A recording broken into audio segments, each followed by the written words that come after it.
Hello everybody and welcome to another model chat with Spartan 086, and today we are doing the Humvee, Forces of Valor's Humvee. You can see it's right in front of us, so let's get a wee bit of history of the vehicle. Its designation is actually M1151, and it was never actually called the Humvee. Its letters were H for high mobility multi-purpose wheeled vehicle, and the letters that came out were HMMWV, and obviously Scotties being Scotties decided to call it the Humvee. It was manufactured by AM General. It has different engines depending on which version you get. The first engine was a 6.2 litre V8, or you could have had a 5.7 litre gasoline engine, or you can have a 6.5 litre V8 turbo diesel, which produced 190 horsepower. Not bad. It was produced between 1984 to present, still being produced today, and over 281,000 models have been built for either the US Army or various nations.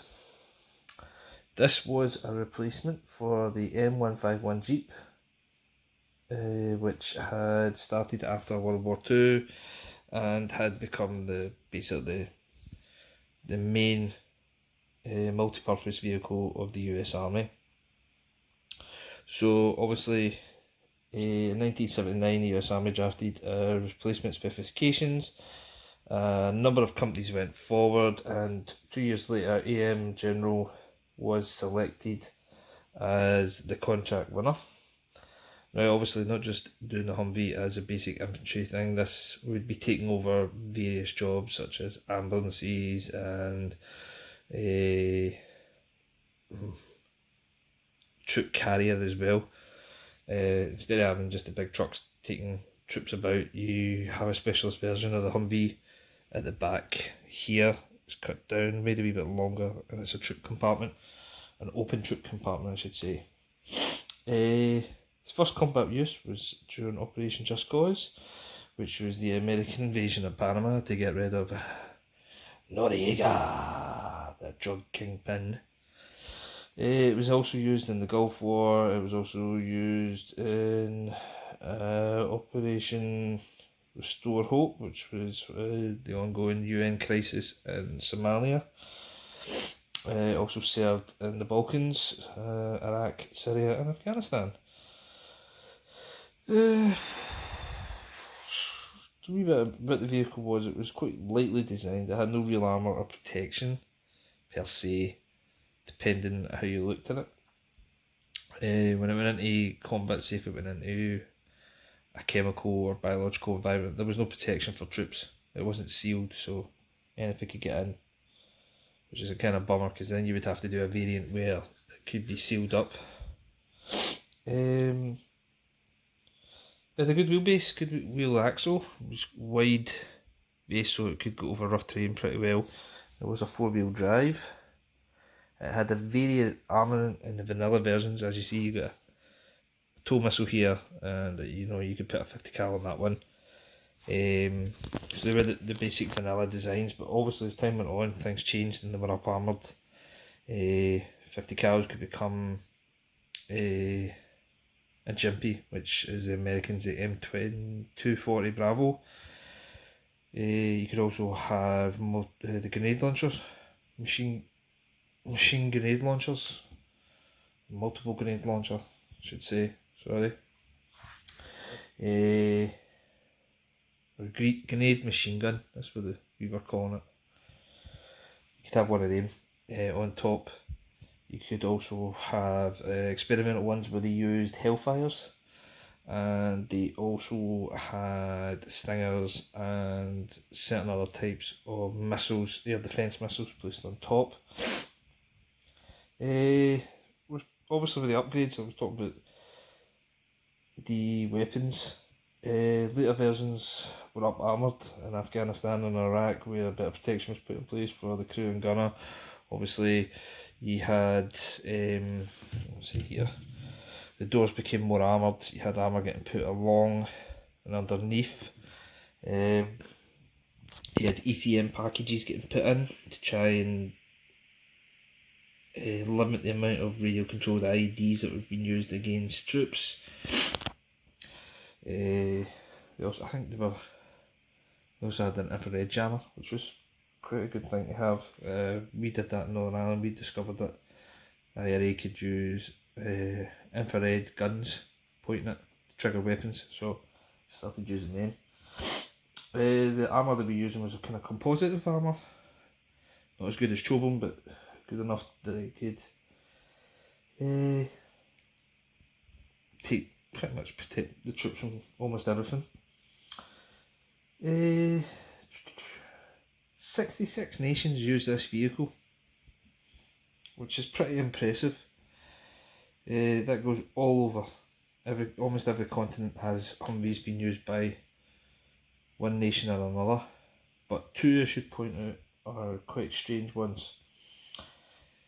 Islamic State operate, apparently, don't know what the number is now, but at the beginning, obviously with captures from the Iraqi army, they had about 2,400 Humvees.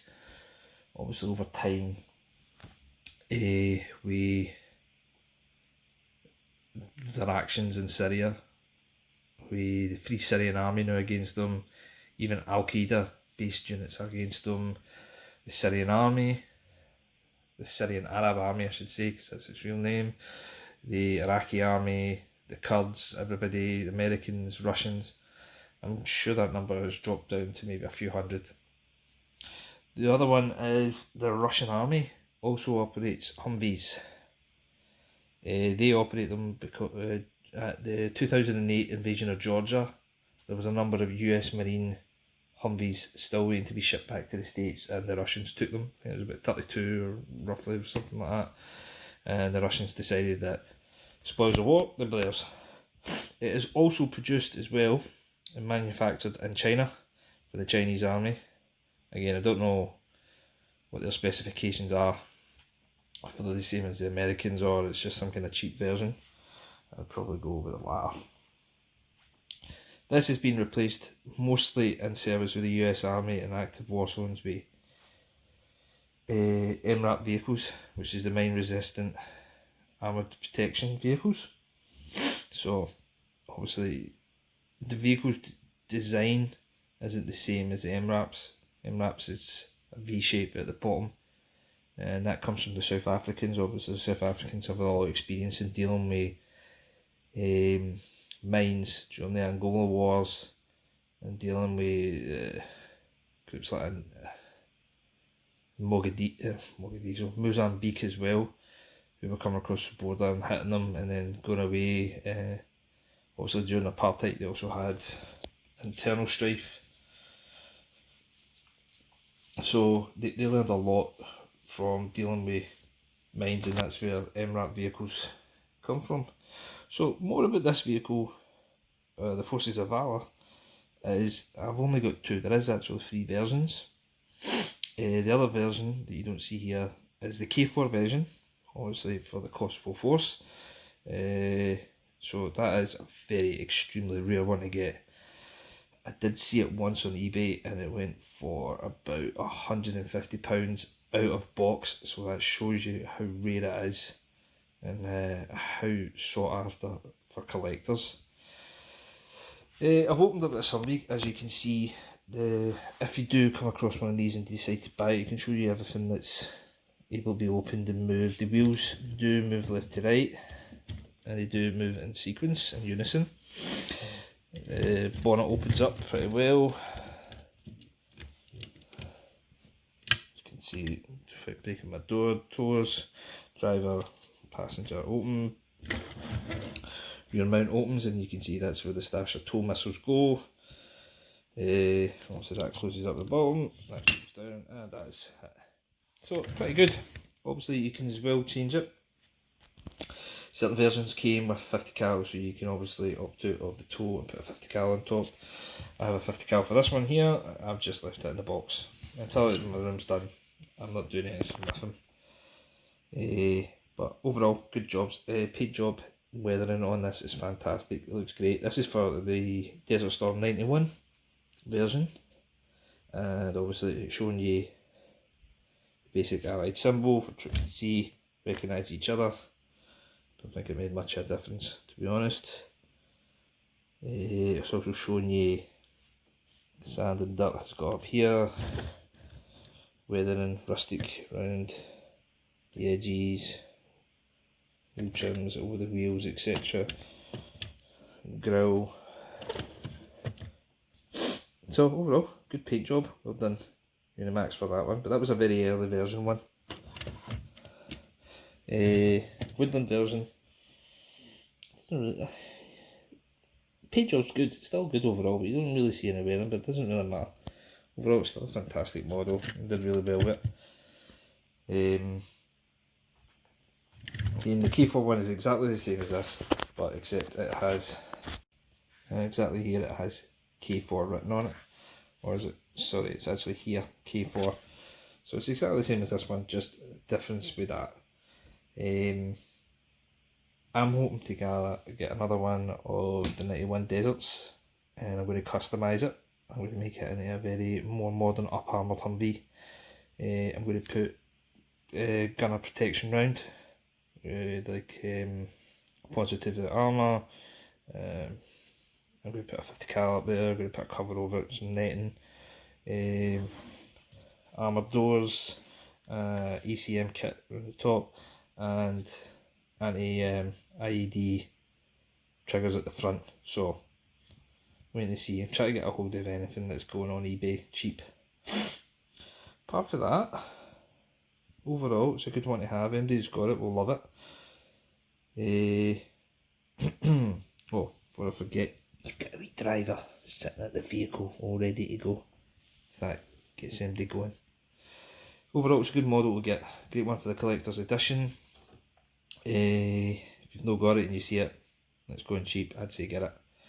Again, nothing mega coming out of Weatherstones now saying what they're going to really be putting forward. Everything's basically World War II at the moment. The previous video did say that they are doing the M2A3 Bradley, and they have said to me that personally that they are doing a new version of the T72. Apart from that, they haven't really mentioned anything. So fingers crossed that they'll be bringing out something better. At the moment I've just customised 2 modern vehicles, and I'll hopefully get a video of them up soon. One of them's complete, the other one's needing a wee bit more netting and painting over the netting to make it more to the specifications of the modern vehicle. I hope everybody's well and enjoying the videos. Again, please, if you're enjoying the videos, give them a like and hit the subscription button. Makes me think that people are actually enjoying them. And until the next time, take care, bye bye.